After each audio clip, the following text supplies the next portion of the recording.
Good evening, everyone. Welcome. Come in and take a seat. I just want to firstly welcome everyone on behalf of Pennant Hills Baptist Church and Thornley Baptist Church. Our two youth leaders have organised this night together. Unfortunately, both of them have had to pull out of being here last minute. They're both in isolation now. But we just welcome you all. And I believe that we've got a range of people here tonight to hear Lyn. We're really privileged to have Lyn with us tonight. She's given many talks about youth, about growing resilience. And I believe we've got lots of different people here. We've got parents of youth. We've got parents of young children looking ahead to having teenagers. We've got grandparents, aunties, teachers, people who work with youth, and people who just have friends with teenagers and want to understand their world better. So I know that the things that Lyn talks about will be relevant for everyone. And just to tell you a little bit about Lyn, Lyn is the director of the Resilience Centre in Epping.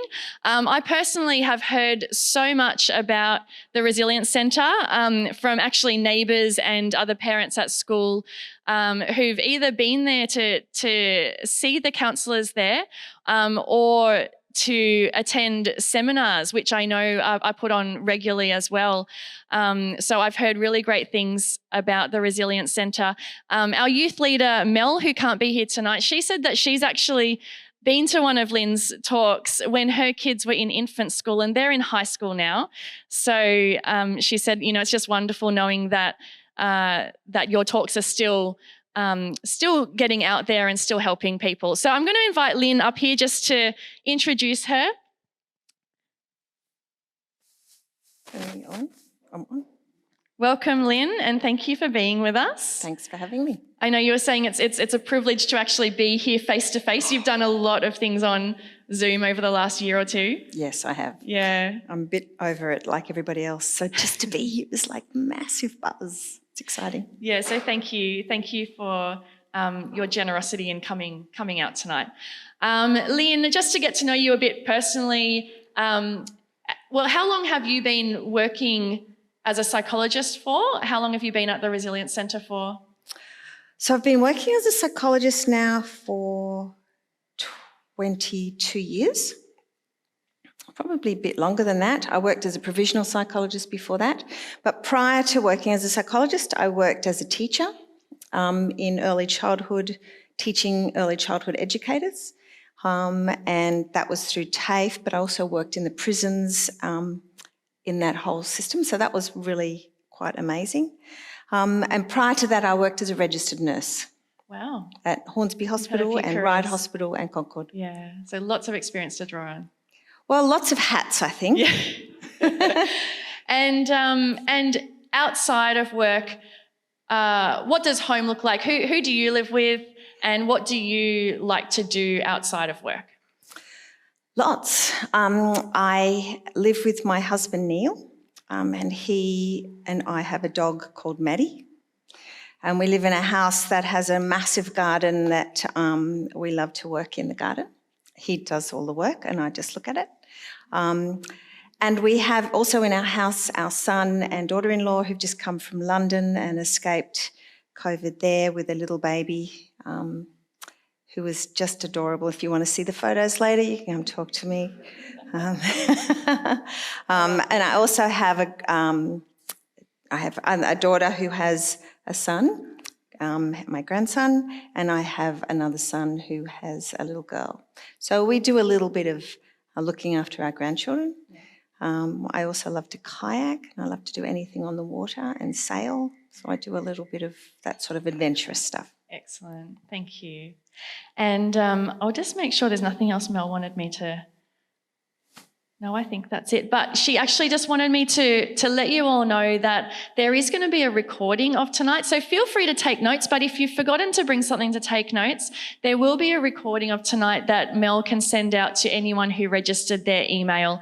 And if you didn't register your email, come and see me afterwards and I can make sure that you can get that recording too. But we might get started, Lyn. Thank you. Now, for those people who are at the back, if you want to be hearing a bit more or a bit more involved, you can bring yourselves down to the front seats, and I won't, that'd be just nice to have a little bit more of an intimacy in terms of how we're talking. But yeah, if you want to move down the seats, down the fronts, that would be just gold. Thank you. There's nothing worse to talking to empty chairs at the front, so it's really helpful. So while you're getting settled, I'd just like to acknowledge the traditional owners of this land. So the words we will use is Awarami Nalawa Mediga, which is the Dardic language for hello, welcome, and sit down and let's share stories. I think it's really relevant for us to actually start thinking through what the people before us on this land did and had to experience. They also had to experience pandemics. But the way they responded was to sit together and share stories. And I think that's wonderful to be able to acknowledge that. So the COVID pandemic. One of the things that I think we need to acknowledge as well is what we've been through in the last 2 years. Somebody had a T-shirt recently that had, Back to the Future, and it had Doc on the front saying, whatever you do, don't go to 2020. I thought that was such a good T-shirt. I want one. And I just think what we have been through in the last 2 years, one of the practitioners in our practice calls it emotional whiplash, which is like you just get going, you think you're coming out of it, and then there's another one hits us, and we come out of it, and another one hits us. So that in itself takes its toll. And when we start thinking about the stages of the pandemic, the psychological implications are really interesting. So I'm just putting this out in front of you because I sort of have gathered this data from a whole lot of different sources and placed it together because of my observation and the observation of others in the practice. But if we actually start thinking about how the pandemic plays out, it's sort of like, the curve they gave us in 2020 that basically the cases will come up and then they'll hit a all-time high and then we'll start setting the cases will drop down. Well, in 2020, what happened is that we were predicted to do that and we ended up with flattening the curve and we all thought we were pretty good. And then, of course, the next line comes up the next year and the same thing happens. And, of course, we have an enormous amount of cases. But the stage one of that process is where we're sort of all getting ready. We're preparing ourselves. But in some sense, it's like, no, it's not really going to happen. It's all over now. Don't worry about it. It's going to be fine. But just in case, I'll go and buy some extra toilet paper. And during that time, if we cope really well with that, what we would do is that we'd have new systems. Now, in 2020, we set up some systems. We worked out the masks that we'd like. Had a whole lot of people sewing masks, so we sort of started working out we could wear those again. We have a little system at the back door and our front door. We put our masks with our keys. We work out that now we can use QR codes. We all get used to that. And those are the systems that actually were put in place that help us through. So when it comes to stage 2, we can panic and be fearful, or we can rely on the systems that we put in place at the very beginning. So those people who didn't do so well in that stage 2 didn't put in place the systems. Now, systems are helpful for us. And oftentimes it was the people in stage 1 who hid and didn't quite understand how to actually connect in meaningful ways using the systems that were put in place. Now, in churches, the churches were ahead of the game. There's already systems within a church, but the churches that did really well were quick to get the systems in place to connect because they knew that connecting was really important. And so what we see is that people who've done particularly well during this pandemic are the people who are able to log into the systems and work out how to connect in different ways instead of having a fearful shutdown response. But in stage 3, we see a whole lot of cases and a whole lot of people getting sick and a whole lot of times where we're having to do some really difficult things, how to care for people in nursing homes and we can't see. How do we deal with people that, we love in our neighbourhood, but we can't actually go and see them and connect? And so there's a whole lot of grief that's gone on in that process. And because in 2021, it was our second time around, we had that emotional whiplash of like, oh, this again, or we know how to do it. We know how to do this, but at the same time, we're almost like used to not seeing our loved ones, almost like used to having a smaller table at Christmas time, almost used to having more time to just spend just quietly with a couple of people and not reaching out like we would have done in the past. So what happens for those people who've done well in the stage 3? They've still managed to care for people around them. They've still managed to reach out. For those people who haven't done so well, they've shut down at this stage. Now, the stages 4 and 5 are about recovery, and I believe we're in recovery now, but we've been in recovery before. And recovery is, okay, now we're allowed to have funerals. We haven't got the grief that's associated with no funerals. We've got weddings. We've got lots of weddings. We're all catching up on the weddings that we didn't have. And then in stage 5, what we're doing is trying to build our culture again, trying to build the systems that will help us to connect. Now, the emotional whiplash in that whole process is about, are we actually building this now, or is it going to happen again? I'm often thinking about the plagues of Israel. It's like we've had an awful lot of the plagues of Israel. We've had floods.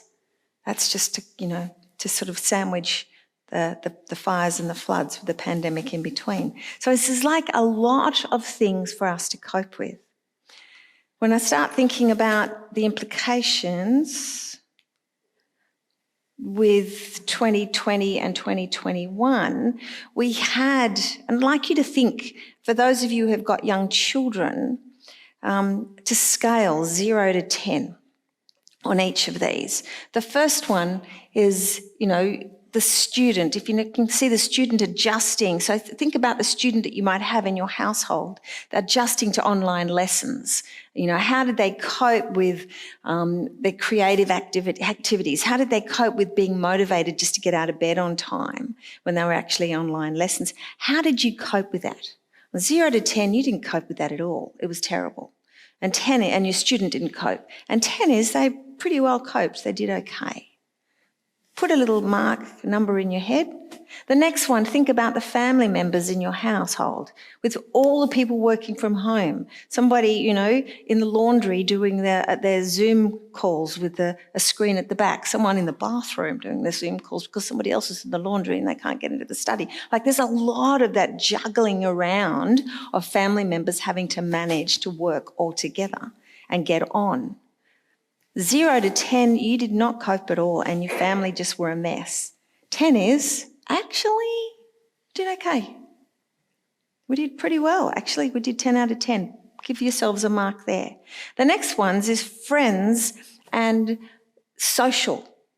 So how did you cope? How did your children cope with the friendships and the social life? How did you cope with the friendships and social life during that time? 0 is that you weren't able to even care for anybody and you were stuck. There was no ability to care for the fragile people in your community, but there was also no ability in you to actually take that step. 10 is you were, like the master of social. You got social happening all the time. Where did you put your mark? And for those people who had a HSC student, that was tough. Those 2 years have been tough. They've missed out on a lot of things, but they've also had to juggle how to study, and there's some advantages with that. Now, who scored over 5 on all of those? Nobody. Some few people did. Who scored under 5 for most of those? Okay, who scored around about the middle? Some people didn't score at all. Come on. Come on. Who scored over 5? Okay, so well done. So who scored under 5?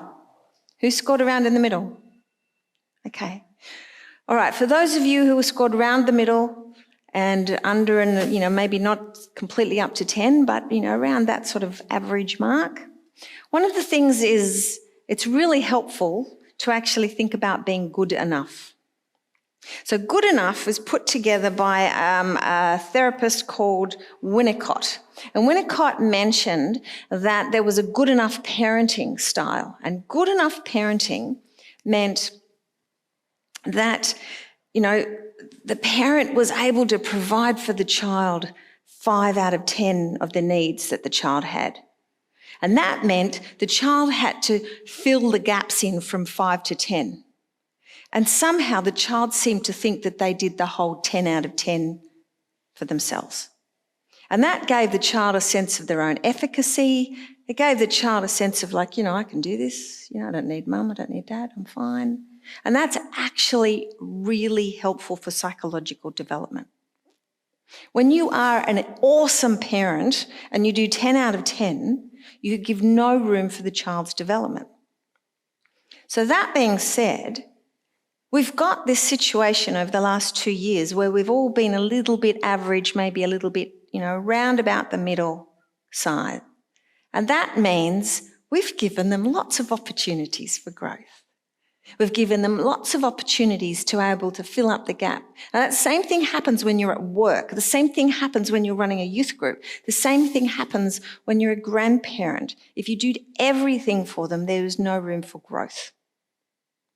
So if we start thinking about building resilience in our community and in our young people, and if we start thinking about building the resilience in our little children coming through, what we need to do is to start thinking about how do they show their ability to navigate and adapt to these circumstances. And while these COVID kids have had it tough, let's say they haven't had it tough at all. Let's just say they've had more opportunities to adapt and to navigate. And if that's the case, we've got the potential for having a more resilient group of kids if we have that attitude. So let me talk a bit more about that. It doesn't really like me. Got it. So when we start defining resilience, a lot of people will say resilience is a bit like bouncing back, having a bit of grit, not giving up when the chips are down, all of those things. That's sort of like signs of resilience. But what resilience is actually is not an adjective or a noun. Okay, so think about your English lessons. It's not about an adjective or a noun. It's a verb. It's a doing word. It's actually implying that resilience is a process and an activity and a dynamic process. So resilience is a combination of 3 things. It's the building of competence at the same time as navigating with resources. And resources might be other people around you in a whole lot of different zones.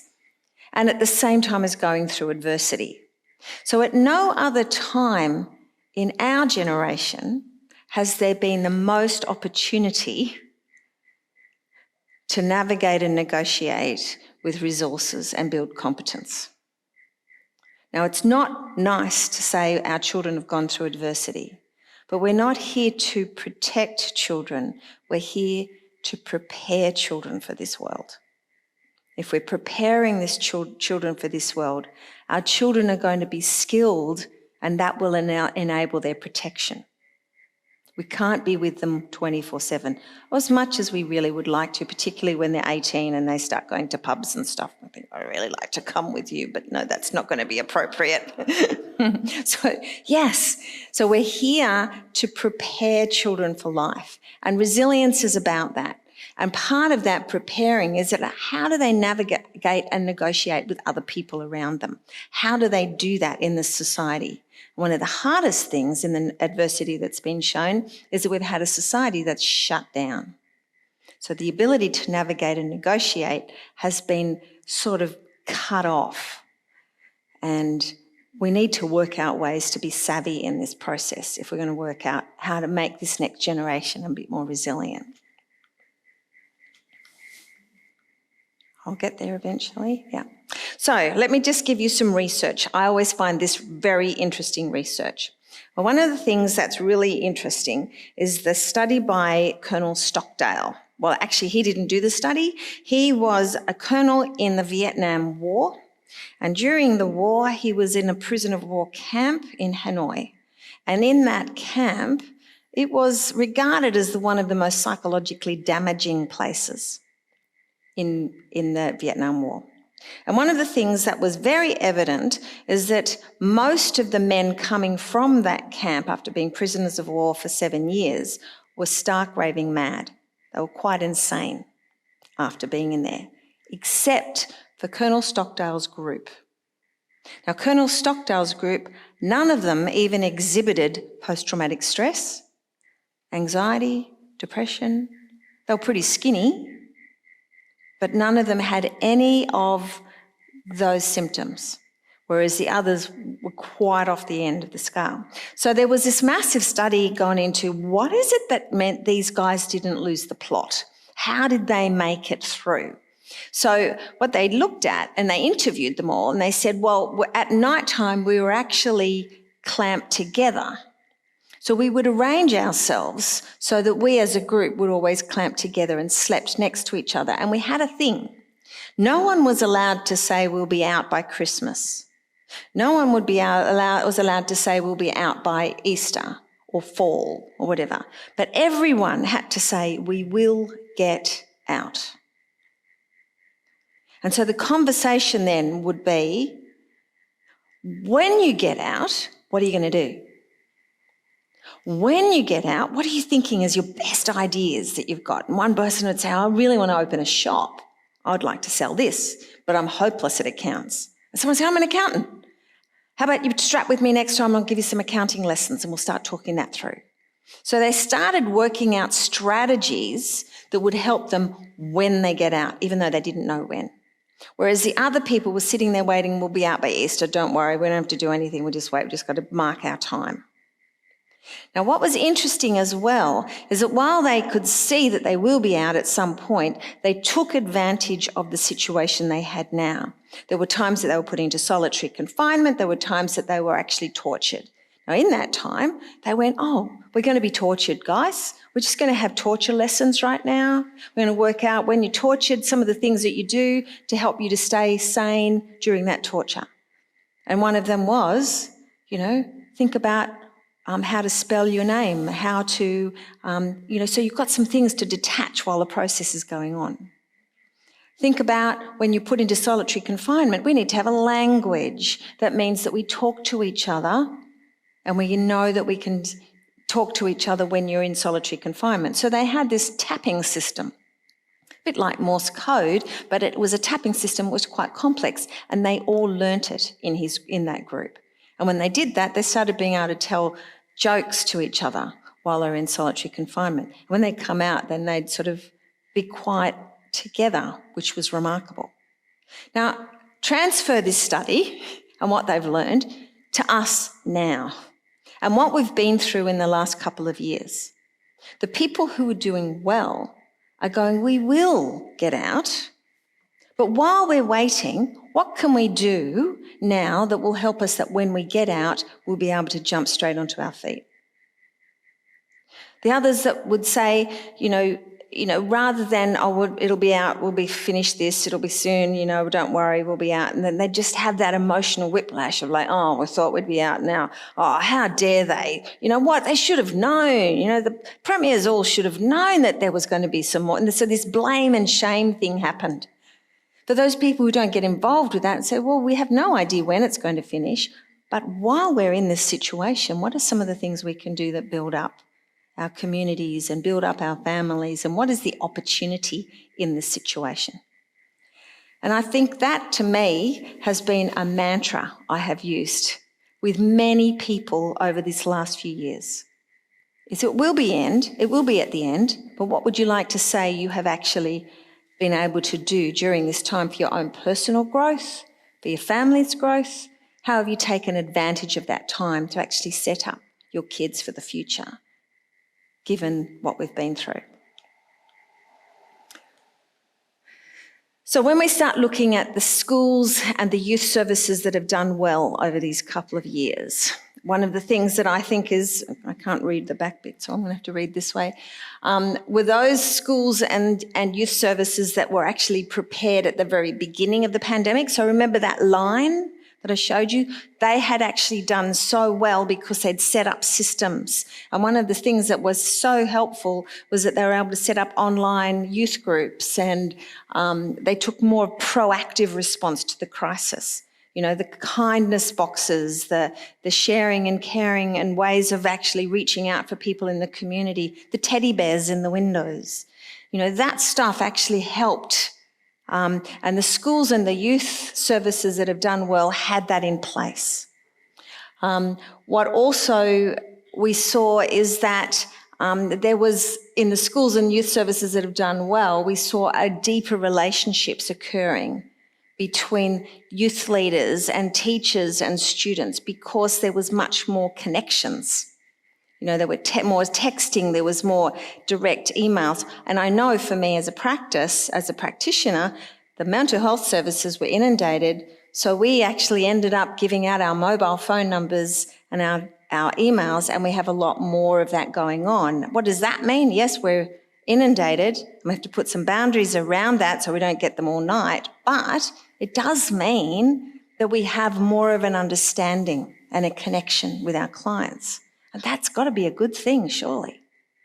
So one of the other things that we noticed is that there would be there wasn't actually a huge program expectation in the churches and the youth services. It was more like, let's go with the flow and let's see how it's going. And we can actually talk to each other and have some things set up. Let's just play Monopoly online. Let's get involved in some gaming that we can do online. What about we have a board game night, but we're all actually online? That seemed to have worked. So essentially what we saw too is that the youth schools and the youth services relied on the families, because they knew that families would all be cooped up together in their houses and the parents were having to do the teaching. So what ended up happening for those kids that did well in that circumstance, they actually had a closer relationship with their families, and the schools had enhanced that. So the opportunities in that process we need to start thinking of. One of the things we notice is that the youth we have now over this last 2 years, the ones that are coming into year 9 and year 10, they seem to have more agency in their learning. And agency means they are the agents of change. They seem to know how to research things quickly, and they seem to have a bit more of a savvy approach to online learning, which surpasses most of us. They seem to be, for those who are actually thinking about university, I'm talking to many youth at the moment about university options, and they're thinking globally. Like all of a sudden Harvard's a possibility. All of a sudden, I'm going to go to Oxford. I don't have to do all of the courses there. I can enroll from afar. Like, that's amazing. That wouldn't have been something we had done before. We also know that teachers are much more connected to students individually because they've been connecting with them online and talking to them in the same way that I've talked before. So they're the opportunities of the kids that have done well. Am I pointing in the right direction? There he goes. The other observed positive changes during the lockdown last year was that there was more games and park activity. Certainly in 2021, there was more park activity. Kids were out. Now, we back onto a park. Pre-pandemic, I never saw kids. During the pandemic, we saw kids everywhere. And so that outdoor exercise and the freedom in the community and people opening up and letting them get to know and riding their bicycles around the community was really, really helpful. That's a good observed positive change. What we also can see is that there were family outings. Now, those are fantastic. What an awesome idea we've had to be able to do that. But what about the kids who don't do well? And the kids that don't do well are the ones who are lower on their resources. They don't have quite as many people at their fingertips to be able to reach out to. They're not linked to a church or a youth group. They're not linked to their neighbours. They don't see their grandparents or their aunties and uncles very often. They may have a very limited number of people in their life at home. The ones who didn't do so well are more lonely and isolated. The kids who don't go to their local school in their local government area, that their school was a long far way away, meant that their peers, they couldn't organise to see their peers in that 5-kilometre radius. What we did see too is that the kids who didn't do well was that the parents were unable to support the homework because they themselves were having to work so hard from home as well. And so and children who were only children suffered a bit more as well. The kids who also didn't have computer access. There are whole schools, as much as probably we don't realise, whole schools where they were actually setting up homework books at the gate of the school so the kids could come and pick their homework books up to take home because they didn't have computers. We also saw that some kids had their resilience was around their sport, and they're really focused on their sport and their coaching and their youth groups, and they were the things that sustained them. And when those ones were taken away, those important resources meant that they started to fall apart. What we also know about is that there is a change in development that has occurred with your young people. The changes in development is that there's a smaller zone of proximal development. When we talk about proximal development, it's more like I can zoom out to certain areas of my circle and feel comfortable, and I can go and feel confident. I can go down to the shops, I can catch the train somewhere, I can go and meet somebody, I have my auntie and my uncle and I can talk to them. All of a sudden everything shut down, and my smaller zone of proximal development might mean I only really see my parents and my siblings. Now that again means what happens is that we have a fearful response beyond that when we open it all up again. So what was interesting too, there was a slower pace, and so kids are learning slower. They're not as fast as they were prior to COVID. What we also know is that moral reasoning can be challenged, and moral reasoning is about moving from being a selfish little egocentric young person to being someone at the other end of the scale where they've got compassion for others who are different to themselves. And that development only occurs with experience. And you take away their ability to visit and look out for the fragile people in their community, you stop that compassion occurring. So we're more likely to become a little bit more self-focused. Now, all of this is giving you ideas, I hope. What do we need to do now? We will be out of this. We will be out of this. But the things that are really important in our communities is about reaching out for people who are vulnerable and need care. And that comes with a gain of developing morally and seeing ourselves being more confident in the way we deal with people. That's like social navigation and negotiation. We did notice in our research that there was more distress in 2020 and less in 2021. Why? With our kids, why would they be less distressed in 2021? Any ideas? Yeah, they're not used to it. Plus, we put in a whole lot of systems in 2020.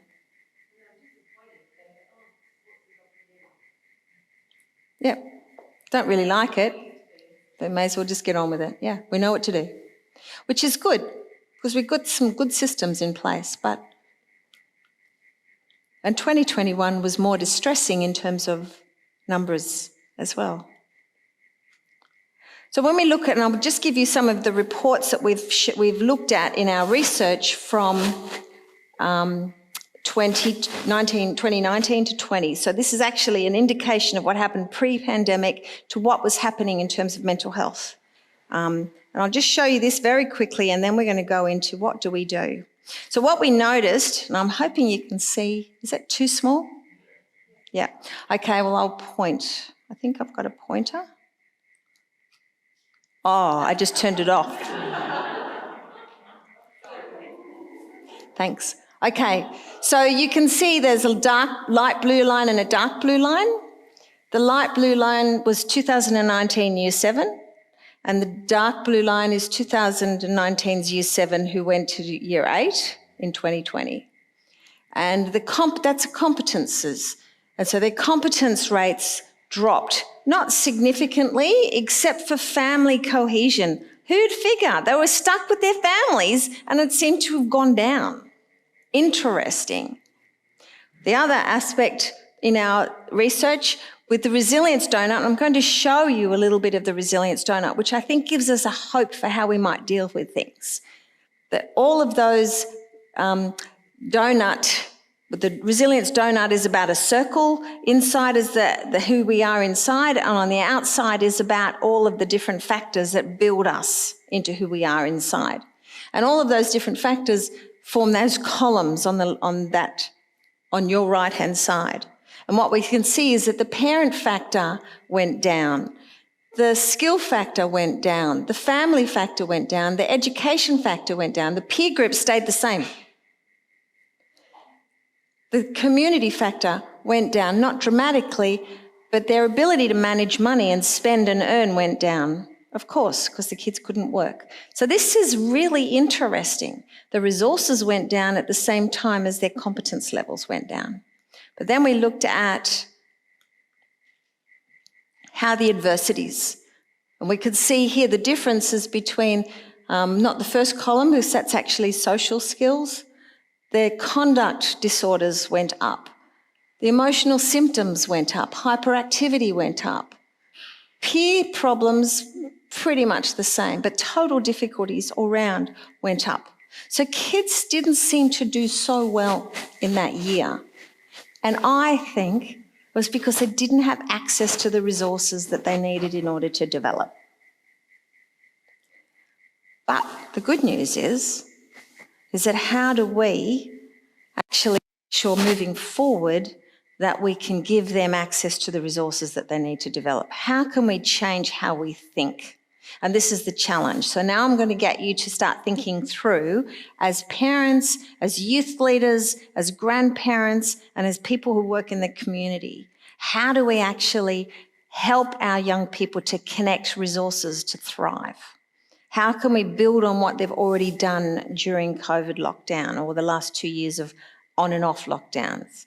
How do we move towards what they're hoping for, what we hope for? How can we actually say that lockdown in the last 2 years has actually been helpful for them? What can we do to change that? So when we talk about resilience, I've said it's a matter of three things. It's the linking between resources, developing our personal competence, and actually going through adversity. So what we also know is resilience is about the ordinary everyday. It's not about putting in special programs and some fantastic thing that's going to make them resilient. It's about really getting down to the nitty-gritty of ordinary everyday life. And it's about conversations that we have and how you talk to young people, how you talk to your children that will make a difference. And the connections that make a difference, intentional connections. Who are the people in your young people's lives who are intentionally invested in your child? Who in your young people's lives are intentionally invested in their moral character? Who are the people that would go out of their way to spend time with your young person, to give them some hope for the future? Who are those people? And so starting to think through that is about how do we actually link those people in our young people's lives so that they're there for keeps? How do we value those extra people outside of ourselves? Well, we talk about the Resilience Doughnut, and in the donut we have an inside circle and an outside circle, and it is purely a model for us to use. It's an embarrassingly simple model for us to use to work out, how do I actually get there faster in terms of building the strengths and resilience in my child's life? And the inside circle says, I have people to help me cope, I am a nice person, and I can do things to change my circumstance. And that's what a child, or you guys, would have and you carry around in you. As adults, we also have, I haven't and I'm not and I can't. But as children, they're developing, I have, I am, and I can. So we as adults have to marry up, oh, I'm not so good at that, I'm telling myself that, I need to work out where I'm getting the good messages from, etc. So when we look at the outside circle, you see there are 7 different factors. All of them have different ways of building a child's resilience. The parent factor, what is helpful with the parent factor is when there's sort of a mixture of warm and gentle and caring, and then also monitoring and controlling and organising. So this is the balance of that. Children who have got parents who are very monitoring and organising and so on and strict, but there's no warmth, they don't do so well. The kids who have got so much warmth but not much discipline, they don't do so well. So we need the balance. The skill factor is about having a skill that you can go, yes, riding a skateboard, riding a bike, doing Lego when you're a little kid, doing some, even if you're gaming where you can go, yes. But it's also really important with gaming and with any of those things that you have a coach or a mentor or a group or a reputation where other people are involved in that. So you connect around that. The family and identity factor is about who's your mob? Who are the mob? Who are the people that have the same name as you? Who are the people that you can reach out and think, oh yeah, our family, we do this. It's a cultural thing as well as a values thing. The education factor is about a teacher or somebody in that child's life who actually sees the child, who helps them to learn and has that love of learning over time. It might be within your church youth group that there's learning going on, and that's also an education factor. The peer factor is about friends who fight and argue and make up, and then fight and argue and make up, and they become closer for some reason. It's almost like they practice having conflict. It's helpful. The next one is the community factor. The community factor is about your wider community, where there is a range of adults and people of all ages who have a similar value and value children. And that's our churches. It's not, in the research, it doesn't actually say Christian churches, it just means churches in general. But, you know, all churches aren't the same. There are some churches who don't have that range of ages. But there are churches where they have that range of ages and they put on activities and programs that are particularly aimed at raising children. And those are the churches where we see kids flourish the most. And in actual fact, from the research, children who had attended youth group do better on the resilience scale than any other kids. Why? Because they can see people who look older than them, who are only a little bit older than them, who are a bit more mature, and they've got younger ones that they look after. So that becomes a beautiful, beautiful continuity of skills. And the last one is the money factor. It's not rich families that build resilient kids. It's not poor families that build resilient kids. It's the battlers in the middle. The kids who have to pay for their own mobile phone or save money for their own clothes, who don't get the designer clothes, who don't get pocket money just because they turn a certain age. It's the kids who have to actually work out how to earn and save in order to spend that do really well on the money factor. Now, when we look at that donut, we start thinking about how on earth is the donut going to work when I can't say I've got to tick all of those boxes. That's just too much. You can't. What we know now from research is that we only need 3 factors in order for somebody to tip towards resilience. And if that's the case, then we need to find what 3 factors are working. And if you're a parent that's sitting there thinking, oh, I better build up that one because that's not so good, it's okay, it's okay. Just leave that, just concentrate on what's working. Because in the resilience work, it's about finding where the most opportunities exist. Another way I like to think about it is, let's put another analogy on top of a donut analogy. Imagine I'm standing in the middle of 7 ponds, like I'm standing in the middle of that donut thing, and I'm fishing, and I've got some of the ponds have got 1 fish or 3 fish or 2 fish, and then others have got 9 or 10. If I've only got 3 goes of putting a fishing rod in, which ones am I going to put the fishing rod in?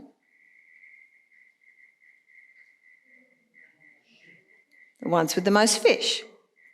And that's pretty much what we're doing. When we're looking for the resilience, using the Resilience Doughnut, we're looking for where the most opportunities are. So because we may not be able to get many goes at this. So it's not about building the others, it's about finding what works. So when we start thinking about what helps, we start thinking about, well, what if we can find, let's say we've got a young person who has a primary school child. Their parents are really important to them. And let's say we've got a little girl called Sophie and she's in year 4. And she has some good friends at school and she really likes her teacher. And she gets on well with her parents. Her parents are, sort of that lovely 50-50 mix of warm and connected and strict and firm, and they know where she is. That's Sophie's little donut moment. We call them a donut moment when we can put a triangle and have 3. And that would be great for her, but if something happened to one of those 3, if her best friend moved to another school or something happened to the school like a flood and the school is completely wiped out and she can't get to see her friends, Sophie's going to struggle because she's only got 1 factor and her parents are busy trying to mop up and she hasn't seen anyone. That's a child that's going to struggle. And there's a lot of kids up in Lismore in the same situation. If we think about second one, let's say Sophie's got an older brother and Sophie's older brother is 14 and he loves to play basketball and basketball is a really important thing for him. He also goes to the local youth group down the road and they've got basketball court out the front and he plays basketball at the youth group and he's got some mates that also go to the youth group. He has got a really good donut factors. He's 14. He's not that interested in his parents. He's much more interested in the basketball and his mates down the road and the youth group. That's helpful because he's been able to build those 3 strengths and it's steady. So if something happens that he can't go to youth group and he can't play basketball and he can't hang out with his friends, what's going to happen? He's going to struggle.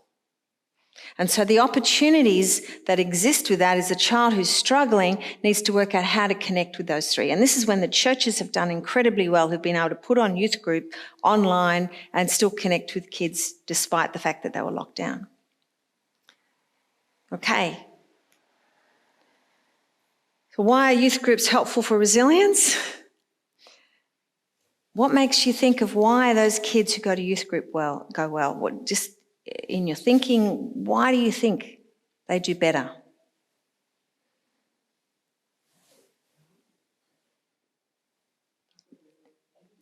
They're in community, yeah.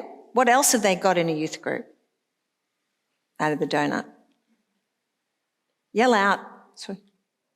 The Bible. Yeah, the Bible, so they're getting some learning as well. Yep. What else? Peer, yep. What else? Other connections, so they've got friends as well? Yeah. So there's at least 4 we can name. If their parents are involved at the youth group or in the church, then there's also an opportunity that the parents are there. And there's also an opportunity that maybe the family is there. Like, that's gold. That means if some of them are knocked out, there's always other ones there. Youth groups seem to tap in a lot to all of the things in the donut. So we have Sophie's brother and we have, I wish Sophie still managing to go, and that's met at the youth group. Now, let's just do another little shift. Okay, so pocket the donut down in your head, pocket down Stockdale's thinking, and now pocket down how we've managed, and we can see what works well in youth groups. Let's have a little look at how we have a conversation. If you have a conversation with your young people or your children, you can move them in two directions. Down here might be all the problems and the focus on all the difficulties that are going on and how awful it is. And we might say how awful it is. It's been so bad for you. You poor kids, that's terrible. And then we can have up this end here, which is what we're hoping for. We're hoping that in the process of this pandemic and this process of this last couple of years, that actually there's been a shift in how you think. We're hoping that somehow this has actually helped your resilience, and there's been opportunities in that. And so we can have a conversation that tells them how bad it is, or we can have a conversation that taps into that. And the conversations that tap into either way will help us basically the whole process is whichever you focus on, you will walk towards. If you focus on how bad it is, that's the direction that we'll go. So we've got the potential with our young people to actually enhance the difficulties. So if someone has a question that implies that it's been really bad, like it's like, oh, it's been terrible, it's just been awful, this whole thing, I can't believe there's so many bad things happening, then you can ask very quickly to turn their head in that direction is, and what would you like to have instead? Oh, no pandemic, no problems. No. Well, what else? What would you like instead? Oh, being able to be together, being able to connect and so on. Well, that actually means we start looking at what we value. You can also ask the question, what have you learnt during this time? Which is a much better question than, oh, how bad, what's been happening for you? We can have a reaction or a proaction. If we have a reaction, we react to the problem, and when we react to the problem, we make it worse. When we talk about how bad it has been and we focus on the problem, we try and solve that problem for people, it just makes it feel like it's worse. If we actually have a conversation that is a proaction, it's more like, so what have you learned? If we fear what's going to happen, we will get what is going to happen. If we hope for what is going to happen instead, we are more likely to get that. So what I'm saying is that set up a self-fulfilling prophecy in your conversation with your young people. The self-fulfilling prophecy is assuming that they've learned, assuming that they are kind and wise and loving and considerate humans, even if they don't seem like it at home. Make the assumption that they are, and that will give them the benefit of the doubt. So when we talk to them as though this is real. I mean, I'm sure you really didn't want to say that to your father. I'm sure you really wanted to have. What would you like to have instead? Oh, darling, you're such a kind and generous person. I cannot imagine that you would say such a thing. And they're going, okay. I'm not going to do that again because she thinks that I'm so much different. If resilience is about navigating and negotiating with others, ask them, how did you navigate this new world? How did you manage to get through? What have you been doing that's helped you? Rather than how have you coped with the difficulties? Hear the difference? If someone says to me, what have you learned? It has a different response to how have you coped. Ask what they've discovered. What are some new things that you didn't know to do? I reckon all of us have got our thumb skills really up to date. I think all of us know how to manage social media more than we ever did. And ask, how did you invent new ways to connect? What did you do that helped you to sort of get aspects of connections with people? Assume that the youth leaders in this church have actually been leading in ways that have been innovative, and ask them, what did they do? Don't tell them, because there's a good chance that the youth leaders in this church were so innovative and were so savvy that they've done things that no one else has done before. So sit in a situation of going like, teach me what you just learned. Tell me how you did that. What else can we do? So one of the things that I think about is asking the question about how have you grown in this last 2 years? There's a lot of people say, I haven't done much at all. But isn't that often when we grow, when we're challenged to do something different? If you feel like somebody has got a lot of difficulties that they're struggling with, and you ask about what are they hoping for, you can then say, well, what's some of the things that have got in the way of your hopes? So that means we're still facing in that direction, but we might be back here a bit. We're still looking at what we're hoping for. Don't let people say, I don't want. Rather, think about what they want instead.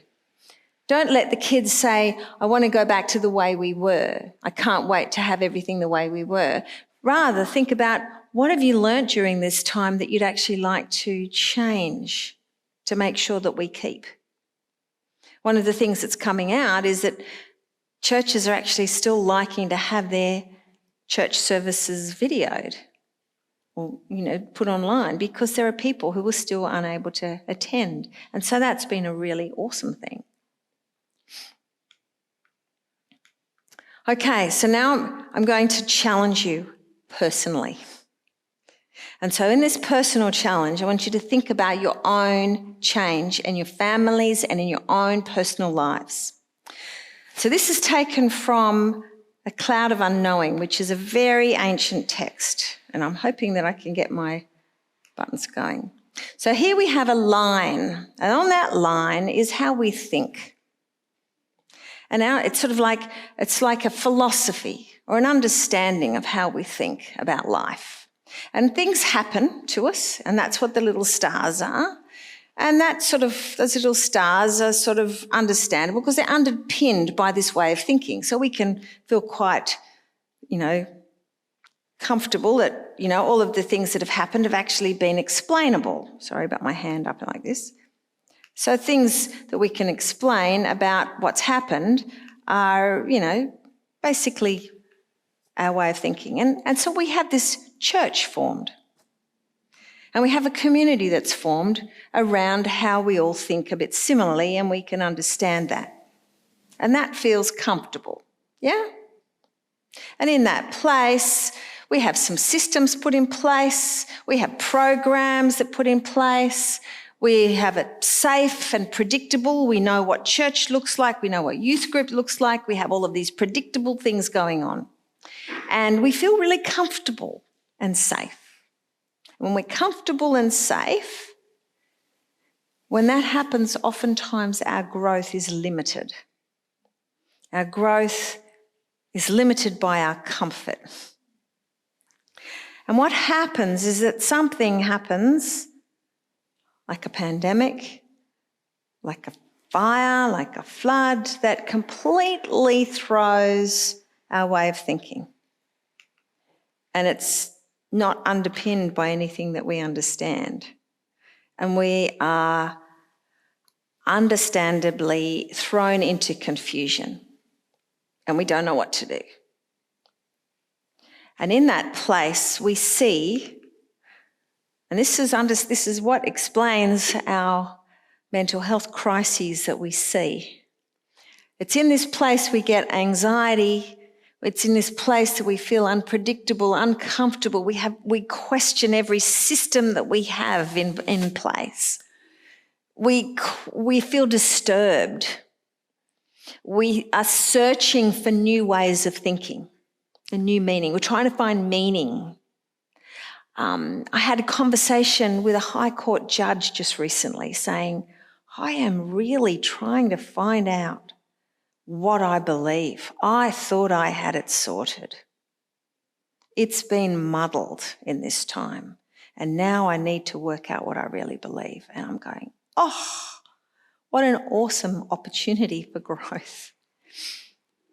It's our time of most potential for growth, during a time when we're anxious, disturbed, unpredictable, and uncomfortable. That is when we grow the most. And it's really important for us to see this time as a time of personal reflection, personal growth, and opportunity for us to become better people. And what tends to happen is that if we have what if thinking, what if it's been an opportunity?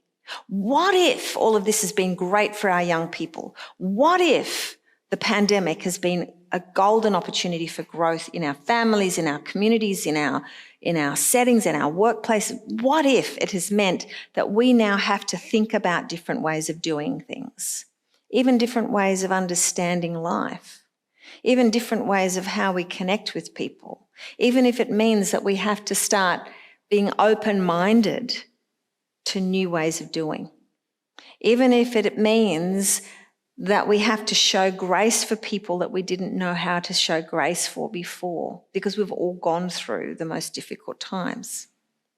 And so when I think about this process, I think about how important it is for us as communities of churches, people who are looking after our young people, for us as parents and grandparents to hold on to this last couple of years as being a time of personal growth and change, and have conversations around it now.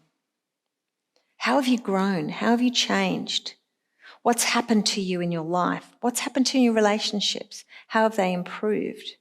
How have they how have you changed in the way you relate to people that you didn't know before? Oftentimes people say, I'm a little bit fearful about going out so much. Okay, how's that been helpful? Well, I don't think it was helpful. Well, how has it been helpful? Well, it means that I've actually spent a lot more time with my partner, or I spend a lot more time with my family that I didn't have before. I've learnt to play chess. I didn't know how to play chess. I've done every jigsaw puzzle in the cupboard. And then somehow we've had more connections that we've ever had before. How's that been useful for you? I didn't realise I could bake bread, and I've learned my grandmother's old recipe. Like, all of those things are really ordinary, but they're really, really helpful. I don't want to throw them out anymore. I don't want to go back to the way we were. I don't know about you guys. I want to go back to connecting deeper and meaningfully in ways that enable my young people in my life to actually have more connections of significance. Me? Oh yeah, that's you as a superhuman. I just really like to say my technical skills on doing that was like really challenged. For those people who want to be impressed, just like you to be impressed. Like, welcome, you're welcome. I couldn't do that before I had all the extra time, you know that? So let's just look at some challenges for us with our young people and our children. For those people who are youth group leaders here, those people who are in Sunday school, and those people who are teachers, think about the courageous leadership tips that we might need post-lockdown. The middle confusion is discomforting, but it's needed. We need to have discomfort in order to move to new ways of being. If we connect the strengths during confusion, it's actually really helpful for us, and the strengths are in our relationships. Always remember, confusion is helpful. I always think about conflict and change go hand in hand. So when there's conflict with your young person and they don't like you, that just means that change is on its way. Got that? So conflict and change go hand in hand, and conflict comes with a young person maturing because they're learning new ways of thinking. So now's the time that we need to gather teams of thinkers who say, what if we could do something differently? And that's our youth, our leaders, and our community. They're the people we need to gather. Who are the thinkers amongst you who are going to go, what if? Don't look back. Don't go back and think, oh, we want it all the way it used to be.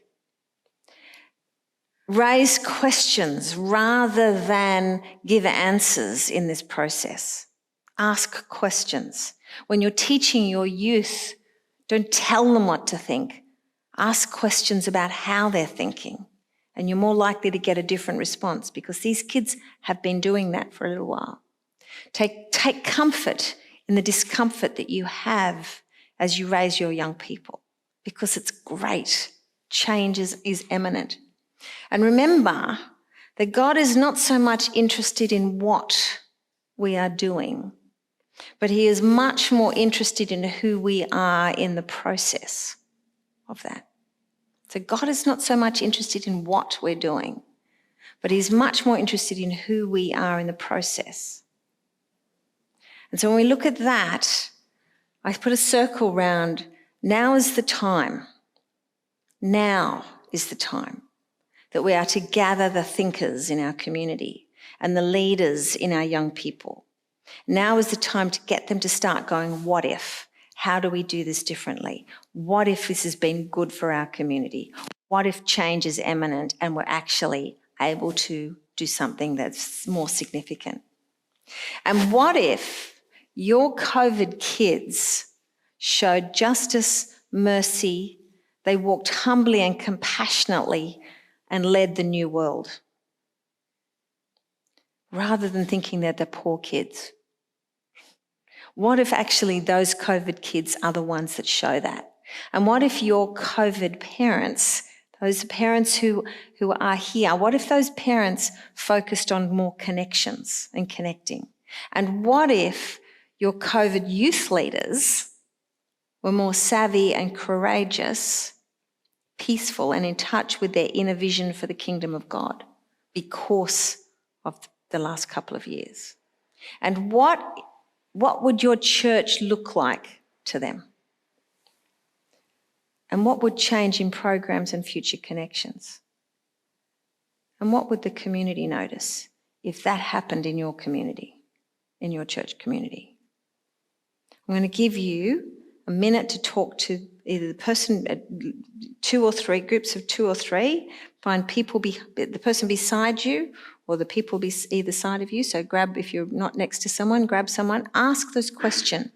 What if the COVID kids showed justice, mercy and peace and walked humbly and compassionately with our God in this new world? And what if the COVID parents actually focused on connecting? And what if the youth group leaders were savvy and courageous and peaceful and in touch with their inner vision? I want you to ask the questions. What would our church look like? What would change in the programs? And what would the community notice? So, sorry, I just chased him away. You'll have to move into that group. Do you want to connect? So I have it, you've got about 5 minutes just to talk amongst yourselves in groups of 2 and 3. So what would the community notice if all of those things happened? Just call it out. Some of the things you came up with. What would the community notice? What did you come up with? Just yell. I know you've got masks on. You just have to yell louder. Come on, go for it. Nobody did any of that? People would notice that the group is a good place for kids to be. Yeah. They'd be encouraged to go there, yeah. What else? What would change in the programs in the church? What would be different?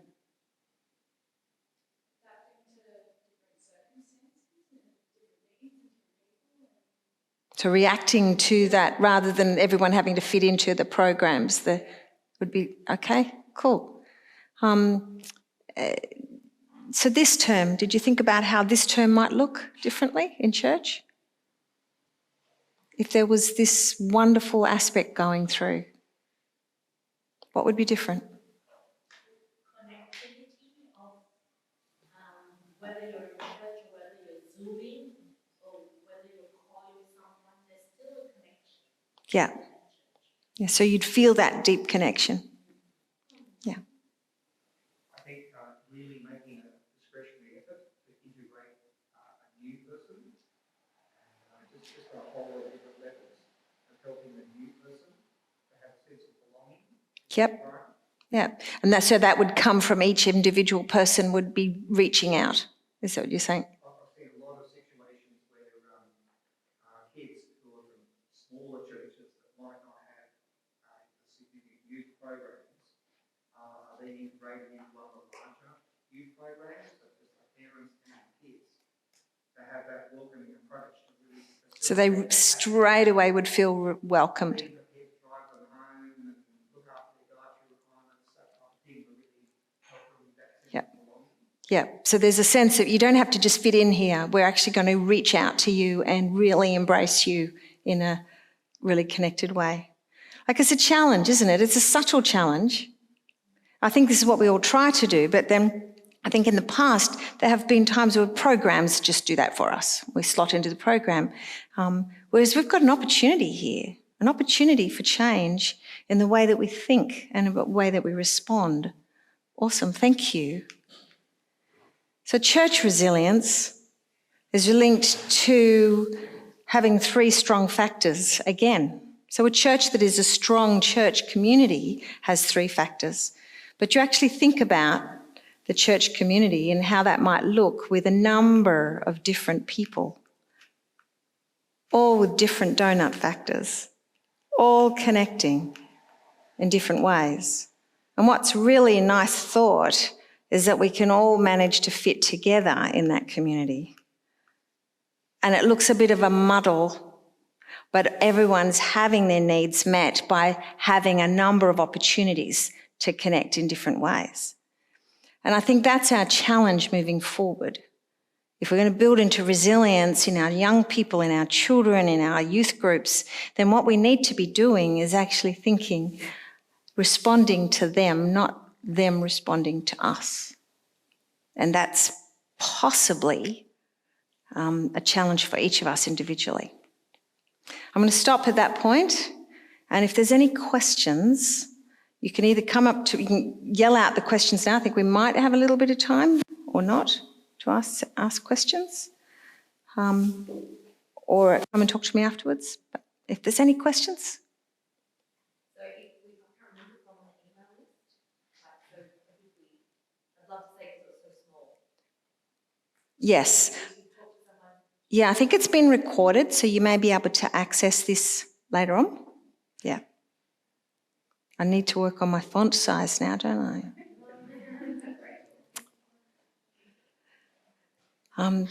Any questions about some of the research that have come up or any of the findings that we've noticed and about youth in general? I love the donut. I think that's fantastic. Do you, with youth that you're working with, do you go through that with the kids themselves as well as parents? Yes.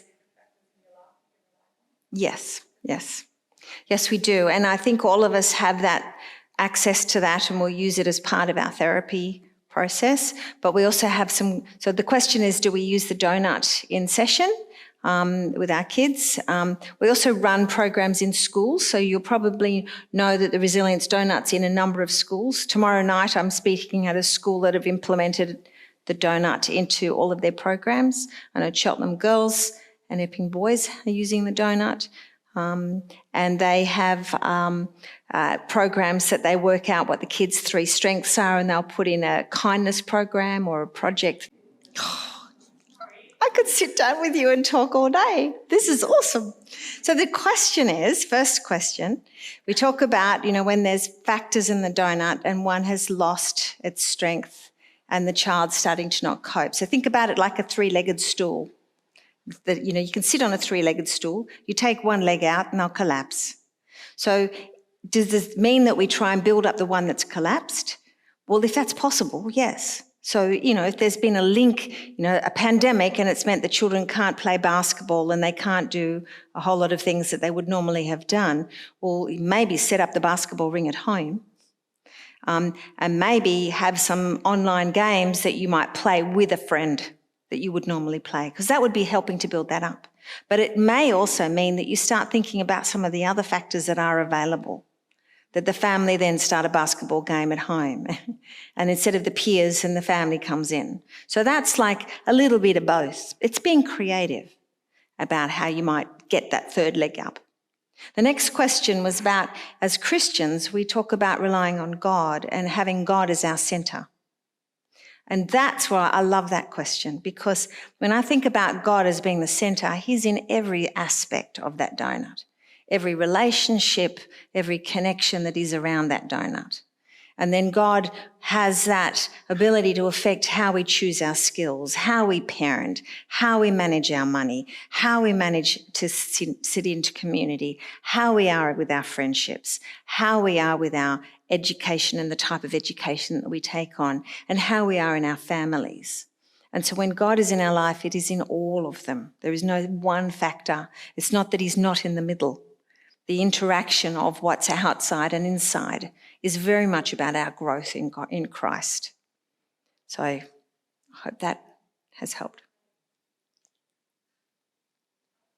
I'm wondering if you've got any examples, like a highlight moment where you've seen gathering teams of thinkers, of youth and leaders, and people from a community, where youth are genuinely given agency and their voice is genuinely heard, not like, hey, we want to hear from you and we've got this plan that we'll do.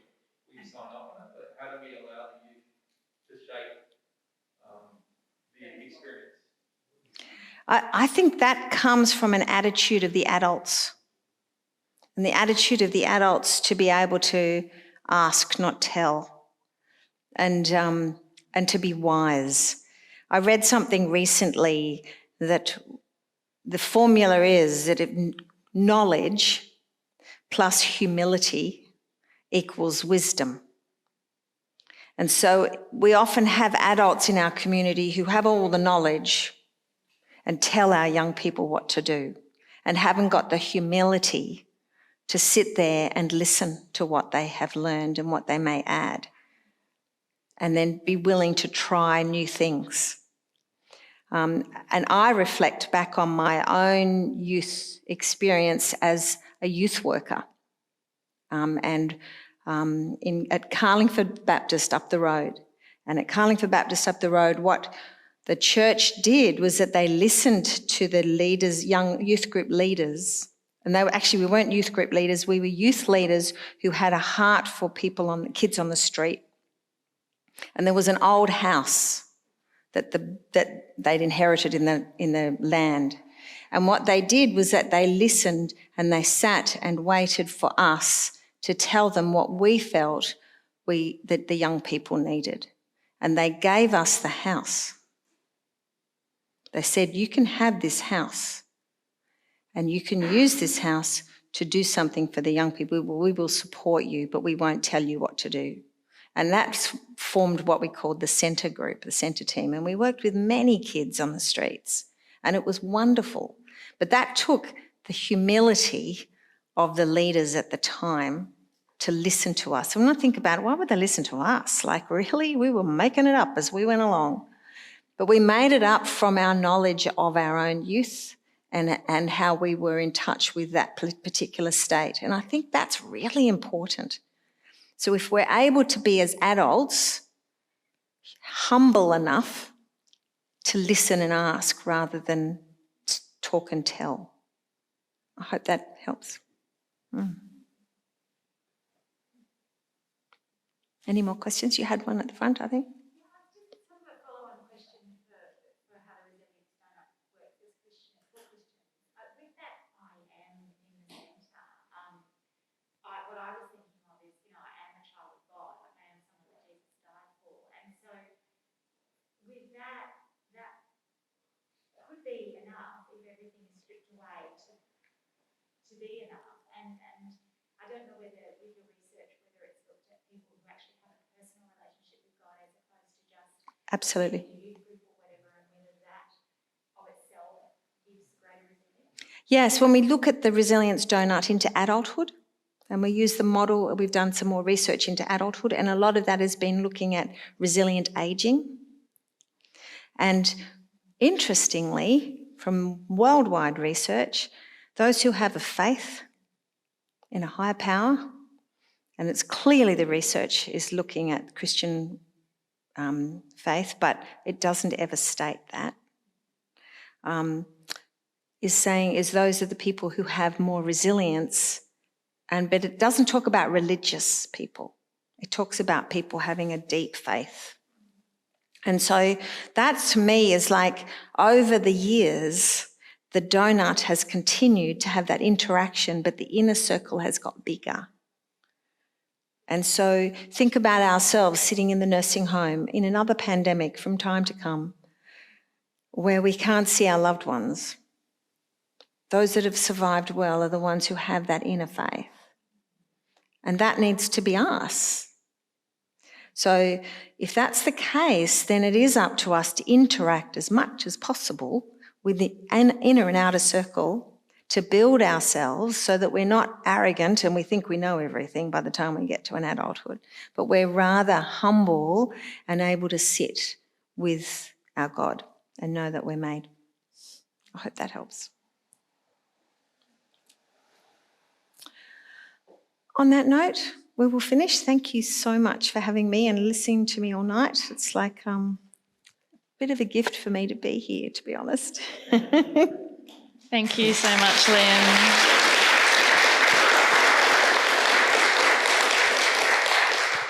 Such an insightful look at the last 2 years. And I'm sure I know the focus tonight was on our youth, but I'm sure there were many of us sitting there trying to work out our own donut while that was up there. I know that actually there is an adult version of the donut, isn't there? Yes, there Which is. I think you can sort of Google and find on the website. But that was really insightful and very interesting and a lot of things for us to go home and think through. So thank you very much. Thank you. Just a small gift from Thank you. our two churches who have helped put tonight together. Thank you. So let's just give Lyn another appreciation.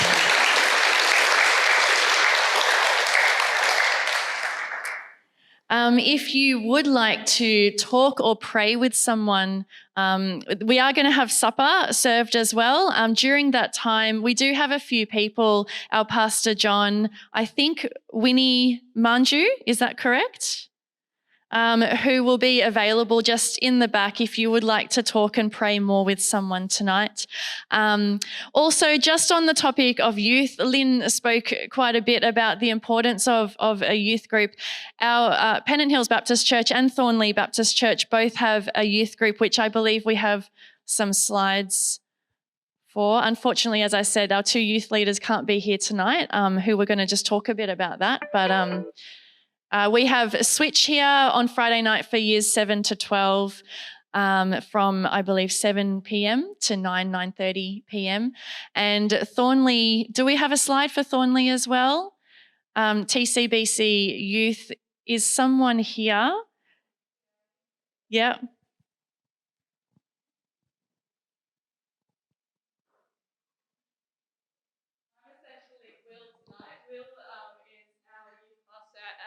TCBC, but I'm Elise. TCBC Youth, we have a red house and greenhouse, which have now combined because of post-COVID. We've combined the groups to have a bit more of a community aspect. So that's, we have from 7 to 12 as well. We have the same time bracket from 6:30 till 9 is when we finish. And yeah, it's really just centred around a Christ-centred community where we, it's a big community. We're all welcoming each other. We very much had to adapt with COVID and lockdown, but it's meant that we've come out the other side and we're ready to look at differences and what we can do to adapt to our youth now. Thanks. If you'd like to know more about those programs, yeah, come and see me afterwards. And yes, we will make available, if you have registered your email, you should receive that recording. If not, come and see me afterwards and I'll make sure that that information gets to the coordinators of tonight as well. John, would you like to talk about a talk coming up in June? Hi, just for the Penno people, we're trying to address issues for healing and wholeness and health. And so in 3 months' time, we're trying to organise a similar forum. We don't know what the format's going to be like just now, but there's a bunch of us. Let's talk about anxiety and maybe do something like this every 3 months with a different topic, just to raise issues and to open them up in the church community, not necessarily to solve anything on those nights, maybe to give some practical tips, but we're just wanting to raise issues and open up discussion and make these journeys towards healing and wholeness normative. So that's all we've got at the moment, is a slide like that and a topic. So thank you.